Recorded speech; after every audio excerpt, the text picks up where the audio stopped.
நாமத்துக்கு மகிமை உண்டாவதாக. ஆண்டவராகிய இயேசு கிறிஸ்துவின் நாமத்தில் உங்களுக்கு என் அன்பின் வாழ்த்துக்களை தெரிவித்துக் கொள்கிறேன். சோஷியல் மீடியாவின் மூலமாய் பார்த்து கொண்டிருக்கிற தேவ பிள்ளைகளுக்கும் நான் இயேசுவின் நாமத்தினாலே வாழ்த்துக்களை சொல்லிக் கொள்ளுகிறேன். இந்த நாளிலுமாய் நாம் அநேக உபத்திரவங்களின் வழியாய் நடந்து சென்று கொண்டிருக்கிறோம். பலருடைய வாழ்க்கையிலே பலவிதமான உபத்திரவங்கள்.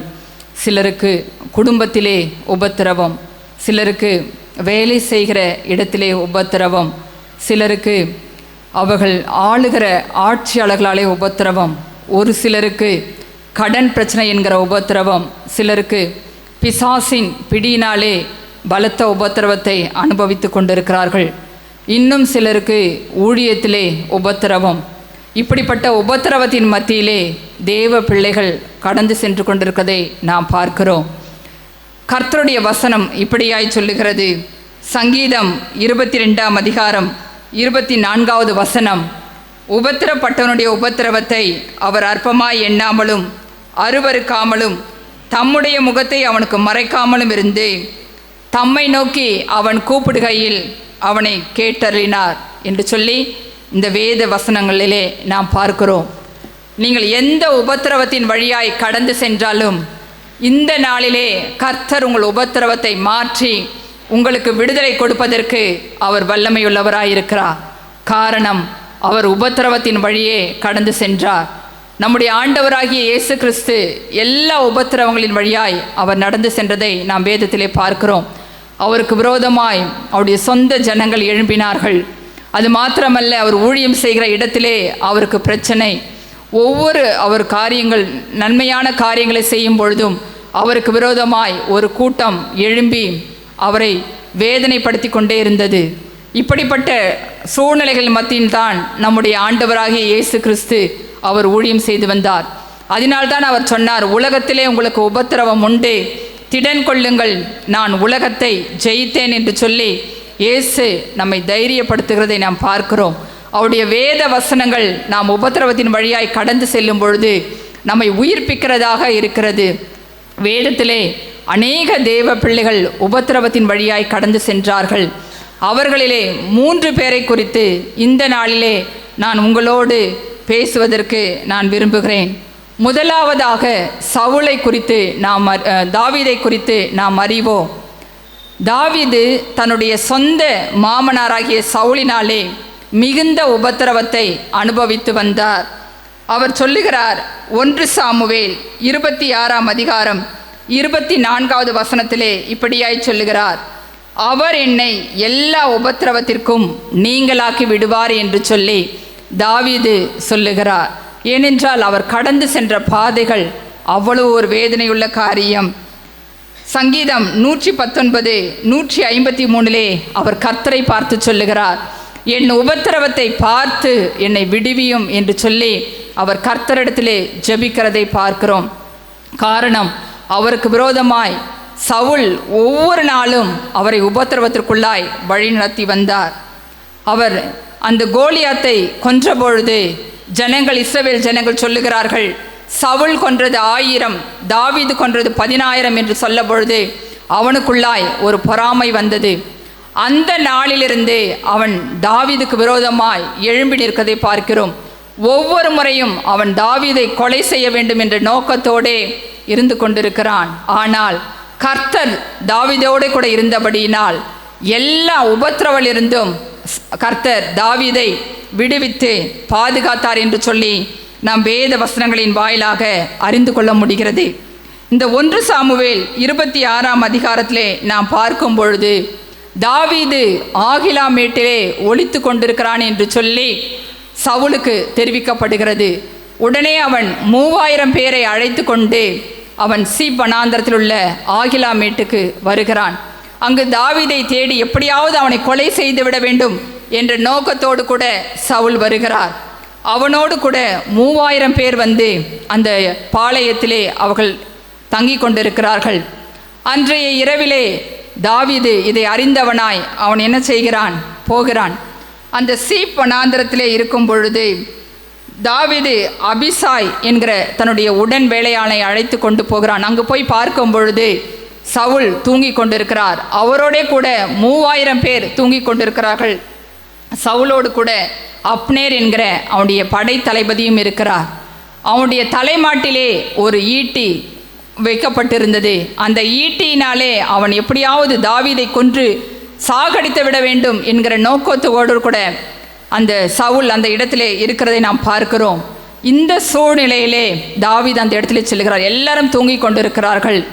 தாவீதினுடைய உடன் வேலையானாகிய அபிசாய் சொல்லுகிறான், எல்லாரும் தூங்கி கொண்டிருக்கிறார்கள், எனக்கு ஒரு ஈட்டி இருக்கிறது, இதை எடுத்து நான் இந்த சவுலை கொன்று போடட்டுமா என்று சொல்லி தாவீது இடத்திலே கேட்கிறார். அப்பொழுது தாவீது சொல்கிறார், கர்த்தர் அபிஷேகம் பண்ணின மனிதன் மேல் நாம் கையை போடக்கூடாது என்று சொல்லி அங்கிருந்த தண்ணீர் சொம்பையும் ஈட்டியும் எடுத்துக்கொண்டு தன்னுடைய இடத்திற்கு வந்து விடுகிறார். அவர் வந்துவிட்டு அவர் சவுலுடைய அந்த படைத்தளபதியை கூப்பிட்டு சொல்லுகிறார், அப்னேரே, இந்த ஈட்டியும் செம்பும் யாருடையது என்று சொல்லி அவன் கேட்கிறான். அப்பொழுதுதான் சவுல் அறிந்து கொள்ளுகிறான், அவன் தாவீது தன்னிடத்தில் இருந்த ஈட்டியை எடுத்துக்கொண்டு போய்விட்டான் என்று சொல்லி அறிந்து கொள்ளுகிறான். அப்பொழுது தாவீது சவுலிடத்திலே சொல்லுகிறார், நீங்கள் ஏன் என்னை ஒவ்வொரு நாளும் என்னை தேடி வருகிறீர்கள்? நான் உங்களுக்கு நன்மை செய்ய நினைத்தேன். நேற்றைய தினத்திலே கர்த்தர் உங்களை ஒப்பு கொடுத்த போதிலும் நான் உங்களை கொலை செய்யவில்லை. கர்த்தருடைய பார்வைக்கு நான் அருமையானவனாய் இருக்கிறபடினால் கர்த்தர் எல்லா உபத்திரவங்களுக்கும் நீங்களாக்கி விடுவிக்கிறார் என்று சொல்லி சவுலிடத்திலே சொல்லுகிறான். உடனே சவுல் தன்னுடைய தவறை உணர்ந்தவனாய் அவன் தாவீதிடத்திலே அவன் கேட்கிறதை சொல்லி பார்க்கிறோம். தாவீதே, நீ ஆசீர்வதிக்கப்பட்டவன், நீ பெரிய காரியங்களை செய்வாய், மேன்மேலும் பலப்படுவாய் என்று சொல்லி அவன் தாவீது இடத்திலே சொல்லுகிறான். சவுல் அந்த இடத்தை விட்டு கடந்து போகிறதை பார்க்கிறோம். இப்படியாய் ஒவ்வொரு முறையும் அவன் தாவீதுக்கு விரோதமாய் எழும்பி நிற்கிறதை நாம் பார்க்கிறோம். பல நேரங்களிலே எப்படியாகிலும் தாவீதை கொன்றுவிட வேண்டும் என்று சொல்லி சவுல் தீர்மானித்திருந்தான். ஆனால் கர்த்தர் அவனை அந்த உபத்திரவத்தின் பாதையிலிருந்து அவனோடு கூட இருந்தே அவனை விலக்கி பாதுகாத்தார் என்று சொல்லி நாம் இந்த வேத வசனங்களின் வாயிலாக அறிந்து கொள்ள முடிகிறது. அது மாத்திரமல்ல, தாவீது சொல்லுகிறார், சங்கீதம் 119 107 வசனத்திலே, நான் மிகவும் உபத்திரவப்படுகிறேன் என்று சொல்லி அவ்வளவாய் அவர் உபத்திரவப்பட்டார். சொந்த ஜனங்களாலே உபத்திரவம், குடும்பத்தாராலே உபத்திரவம், தன்னுடைய சொந்த மகனாலே அவர் உபத்திரவத்தின் வழியாய் கடந்து சென்றதை நாம் வேதத்தின் வழியாய் அறிந்து கொள்ள முடிகிறது. இப்படி ஒரு மிகுந்த உபத்திரவத்தின் மத்தியிலே சவுல் கடந்து சென்றாலும் கர்த்தர் அவனோடே கூட இருந்தார். அவனை அந்த உபத்திரவத்திற்கு நீங்களாக்கி விடுவித்தார். அவன் கர்த்தரை நோக்கி கூப்பிடுகையில் கர்த்தர் அவனை கேட்டருளினார் என்று சொல்லி நாம் அறிந்து கொள்ள முடிகிறது. அன்பானவர்களே, இந்த நாளில் கூட நீங்களும் உங்களுடைய குடும்பத்தாராலே, உங்களுடைய சகோதர சகோதரிகளாலே நீங்கள் ஒருவேளை உபத்திரவத்தின் மத்தியிலே கடந்து செல்லலாம். அவர்கள் நான் எனக்கு நன்மை செய்தாலும் எனக்கு தீமை செய்கிறார்கள், என்னை இந்த உபத்திரவத்திலிருந்து என்னை விடுவிப்பார் யாரும் இல்லை என்று சொல்லி நீங்கள் ஒருவேளை கலங்கி கொண்டிருக்கலாம். நீங்கள் எந்த சூழ்நிலையில் இருந்தாலும் கர்த்தர் உங்களோடே கூட இருக்கிறார். அவர் உங்களை எல்லா உபத்திரவத்திற்கும் நீங்களாக்கி உங்களை விடுவிப்பார். உங்களை எதிர்த்தவர்கள் கர்த்தர் உங்களோடு இருக்கிறார் என்பதை அறிந்து கொள்ளும்படியாய் கர்த்தர் உங்களுடைய வாழ்க்கையிலே பெரிய காரியங்களை செய்வார். எப்படி இந்த சவுல் தாவீதை ஆசீர்வதித்தானோ அதே போல உங்களுக்கு விரோதமாய் எழும்பி வருகிற பொல்லாத மனிதர்களாக இருந்தாலும் சரி, குடும்பத்தாராக இருந்தாலும் சரி, அது மாத்திரமல்ல உறவுகளாக இருந்தாலும் சரி, கர்த்தர் அவர்கள் மூலமாய் உங்களை ஆசீர்வதித்து உங்களை உயர்த்துவதை நீங்கள் இந்த நாட்களிலே காணப்போகிறீர்கள். நீங்கள் கர்த்தரோடு இருக்க வேண்டும். நீங்கள் கர்த்தரோடு இருக்கும் பொழுது, நீங்கள் அவரை நோக்கி உபத்திரவத்தின் வழியாய் கடந்து செல்லும் பொழுது உங்கள் கூக்குடைய சத்தத்தை கர்த்தர் கேட்டு உங்களை எல்லா உபத்திரவத்திற்கும் நீங்களாக்கி விடுவிப்பார். இரண்டாவதாக நாம் பார்க்கும் பொழுது இஸ்ரவேல் ஜனங்களை குறித்து நாம் பார்க்கிறோம். இஸ்ரவேல் ஜனங்கள் மிகுந்த உபத்திரவத்தின் வழியாய் கடந்து செல்வதை நாம் பார்க்கிறோம். அவர்களை ஆண்டவர்கள் அவர்கள் வேலை செய்த இடங்களிலே அவர்களுக்கு மிகுந்த உபத்திரவம், அடிமைத்தன வாழ்க்கை வாழ்ந்து கொண்டிருந்தார்கள். மிகுந்த உபத்திரவம். கர்த்தர் அவருடைய உபத்திரவத்தை பார்த்தார் என்று சொல்லி நாம் வேதத்திலே பார்க்கிறோம். யாத்ராகமம் 3 அதிகாரம் 7 வசனம் இப்படியாய் சொல்லுகிறது, அப்பொழுது கர்த்தர் எகிப்தில் இருக்கிற என் ஜனத்தின் உபத்திரவத்தை நான் பார்க்கவே பார்த்து ஆலோட்டிகளின் நிமித்தம் அவர்கள் இடுகிற கூக்குரலை கேட்டேன், அவர்கள் படுகிற வேதனைகளையும் அறிந்திருக்கிறேன் என்று சொல்லி கர்த்தர் சொல்லுகிறார். அந்த இஸ்ரவேல் புத்திரருடைய ஜனங்களுடைய உபத்திரவத்தை கர்த்தர் பார்த்தார். மிகுந்த வேதனை. அவர்கள் 400 வருடம் அடிமைகளாக அந்த எகிப்து தேசத்திலே இருக்கிறதை நாம் பார்க்கிறோம். யாத்ராகமம் 1ஆம் அதிகாரம் 12, 13, 14 வசனங்களிலே பார்க்கும் பொழுது அந்த எகிப்திய ஜனங்கள் இஸ்ரவேல் மக்களை எவ்வளவாய் ஒடுக்க வேண்டும் என்று சொல்லி நினைத்தார்களோ அவ்வளவு அதிகமாய் கர்த்தர் அவர்களை பெருக பண்ணினார். அது மாத்திரமல்ல, அந்த இஸ்ரவேல் புத்திரரை அவர்களை கொடுமையாய் வேலை வாங்கினார்கள். சாந்தும் செங்கல்லுமாகிய செய்யும் வேலையினாலும் வயலில் செய்யும் சகலவிதமான வேலையினாலும் அவர்கள் ஜீவனையும் கசப்பாக்கினார்கள். அவர்களை கொண்டு செய்வித்த மற்ற எல்லா வேலைகளிலும் அவர்களை கொடுமையாய் நடத்தினார்கள் என்று சொல்லி இந்த வேத வசனங்களிலே நாம் பார்க்கிறோம். மிகுந்த உபத்திரவம். அவர்கள் வேலை செய்தாலும் கூட அந்த வேலையிலே கூட அவர்களுக்கு உபத்திரம், கொடுமையாய் வேலை வாங்கினார்கள். அவருடைய ஜீவனையும் அவர்களுக்கு கசப்பாக்கினார்கள் என்று சொல்லி நாம் பார்க்கிறோம். எவ்வளவு ஒரு இக்கட்டான சூழ்நிலை. கர்த்தர் வாக்குத்தத்தம் செய்த ஜனங்கள்தான். ஆனால் கர்த்தர் ஆபிரகாமோடு கூட ஆதியாகமம் 15ஆம் அதிகாரம் 13வது வசனத்திலே சொல்லியிருக்கிறார், 400 வருஷம் இந்த ஜனங்கள் எகிப்திலே உபத்திரப்படுவார்கள். கர்த்தருடைய வசனங்கள் நிறைவேற வேண்டும். பாருங்க, 400 வருஷம் அந்த ஜனங்கள் மிகுந்த உபத்திரவத்தின் வழியாய் கடந்து சென்றார்கள். நமக்கு கொஞ்ச நாட்கள் உபத்திரவம் வந்தாலே நம்மளால் தாங்க முடியாது. பாருங்க, 400 வருடம் அந்த ஜனங்களுடைய இஸ்ரவேல் ஜனங்களுடைய நிலைமை எவ்வளவு ஒரு மோசமான நிலைமையாக இருந்திருக்கும். அவர்கள் வேலை செய்தாலும் கூட அந்த வேலையிலும் அவங்களுக்கு ஒரு கொடுமை. இப்படிப்பட்ட ஒரு இக்கட்டான சூழ்நிலையிலே இஸ்ரவேல் ஜனங்கள் வாழ்ந்து கொண்டிருக்கிறார்கள். அவருடைய உபத்திரவத்தை கர்த்தர் பார்த்தார்.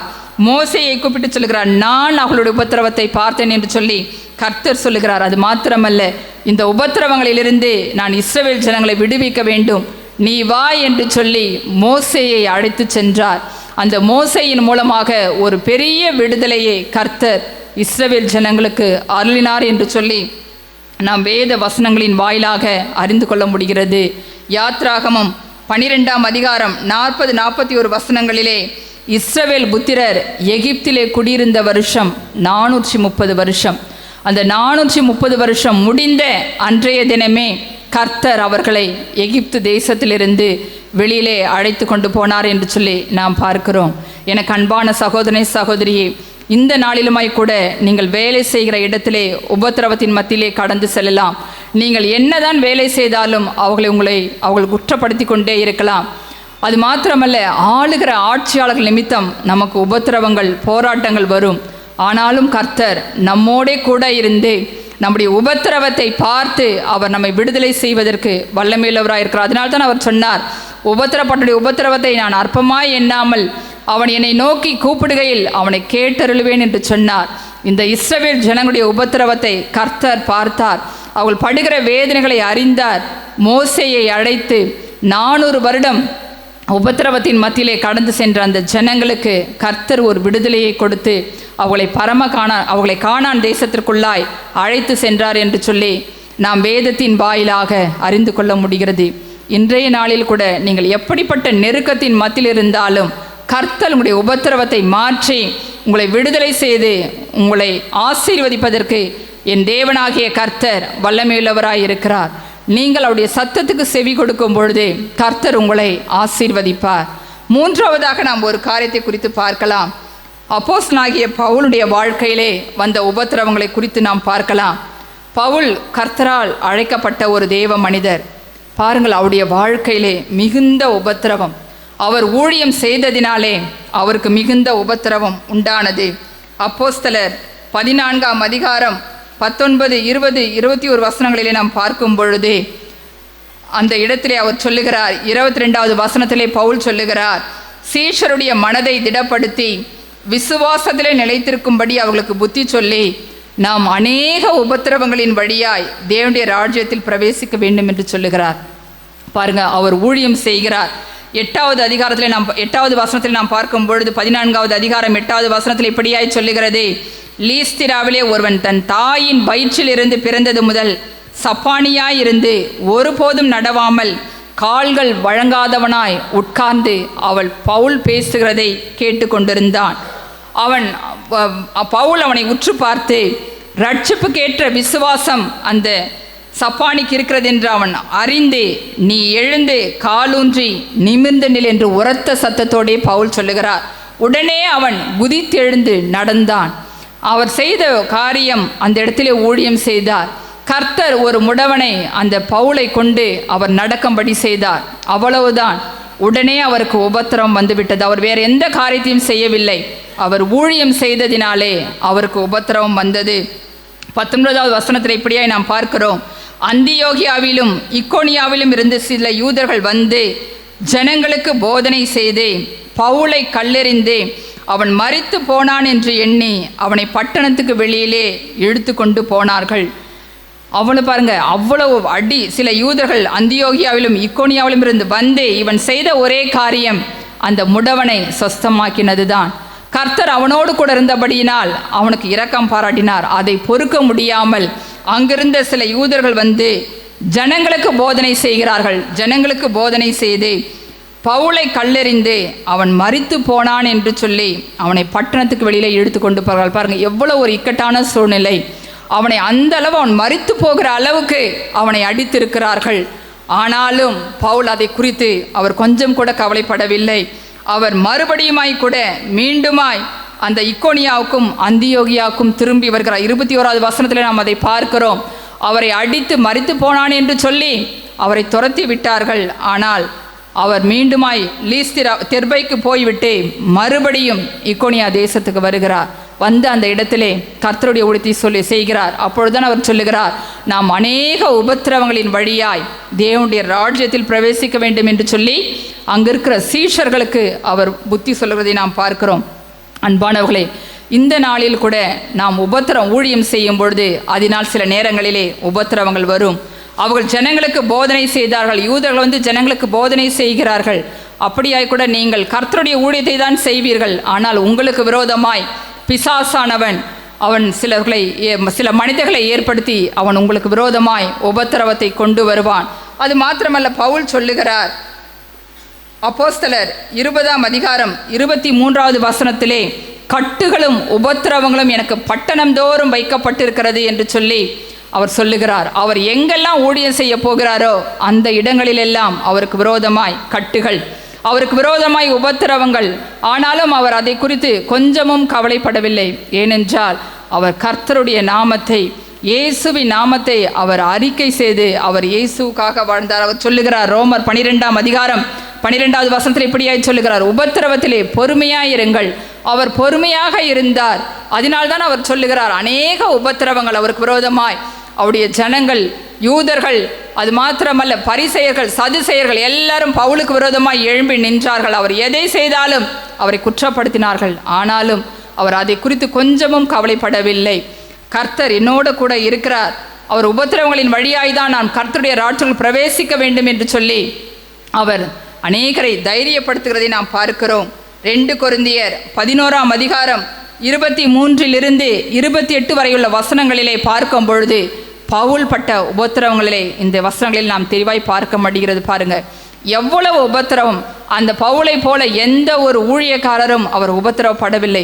மிகுந்த உபத்திரவத்தின் மத்தியிலே அவர் இருந்தார். ஆனாலும் அவர் சொல்லுகிறார், என் உபத்திரவத்தை நான் பெரிதாக எண்ணவில்லை என்று சொல்லுகிறார். காரணம், அவர் இயேசுவின் மீது வைத்திருந்த அன்பு. எத்தனை உபத்திரவங்கள் வந்தாலும், போராட்டங்கள் வந்தாலும் அநேக முறை மரணத்துக்கு ஏதுவாக அவர் கடந்து சென்றார். ஆனாலும் கர்த்தருடைய கிருபை அவரை தாங்கினது.